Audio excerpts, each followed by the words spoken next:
Hello everyone, my name is Gergen from Biology 33 Medical Terminology, and this is my project on the genetic disease called phenylketonuria, also known as PKU.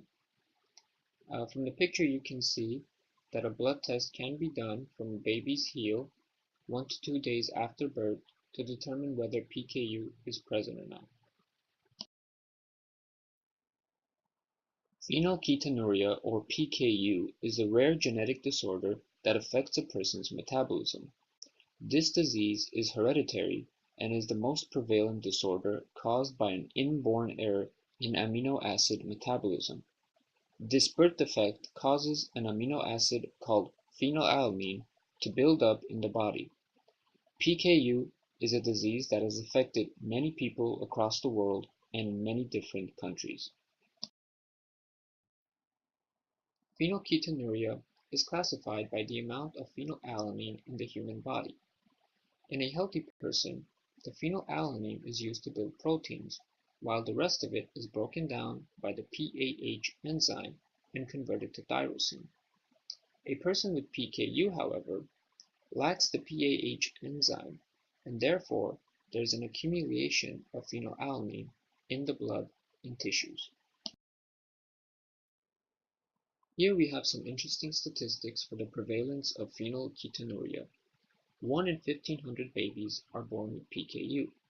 65 to 75% of protein in a PKU diet must come from medical foods. There is a 0.001% chance of PKU in the United States, and 39 out of 50 states offer insurance for some extent of PKU coverage. In addition, the PKU mutation occurs in the 12th chromosome. And lastly, there is a 25% chance that an offspring of two parents who are carrying the recessive gene is affected by PKU. A person is born with PKU and it does not go away with age. High phenylalanine levels may cause long-term and often permanent damage to your brain, as well as other serious medical problems. Regaining control of your PHE levels at any age can help reduce the negative effects from high PHE levels, such as tiredness, difficulty concentrating, and mood changes. And lastly, returning to the PKU diet or improving your PKU diet is beneficial at any age. Patients with phenylketonuria have to accept phenylalanine-free formula and avoid foods rich in protein such as nuts, eggs, bread, fish, seeds, meats, beer, cream liquors, soya, flour, and drinks containing aspartame.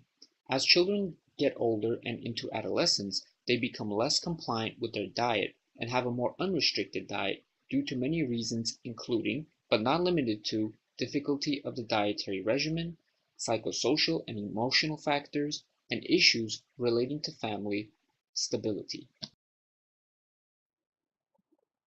If the disease is ignored or not diagnosed early enough, the consequences can lead to a myriad of symptoms including abnormal behavior, seizures, brain damage, and intellectual deficits pertaining to planning, problem-solving, information processing, bringing previous experience to bear on activities, and sustained attention.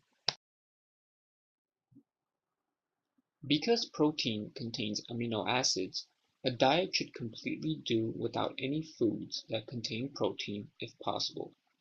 Patients with phenylketonuria have to accept phenylalanine-free formula and avoid foods rich in protein. Another form of treatment is a potentially oral form of phenylalanine ammonia lyase, which can reduce the blood and brain concentrations of phenylalanine. Lastly, restoration of the function of the affected enzyme could be accomplished via gene therapy. My research has led me to the understanding that phenylketonuria can be detected early on in life, and it can be controlled by maintaining optimal blood phenylalanine concentrations during early childhood all the way through adulthood. If proper measures are taken and adequate treatment is received, people with PKU can achieve the best possible long-term neuropsychological outcomes. New therapies and methods of treatment will continue to develop in the future and make the challenging dietary constraints of PKU easier to tolerate. That will conclude my project on the genetic disease called phenylketonuria. Thank you.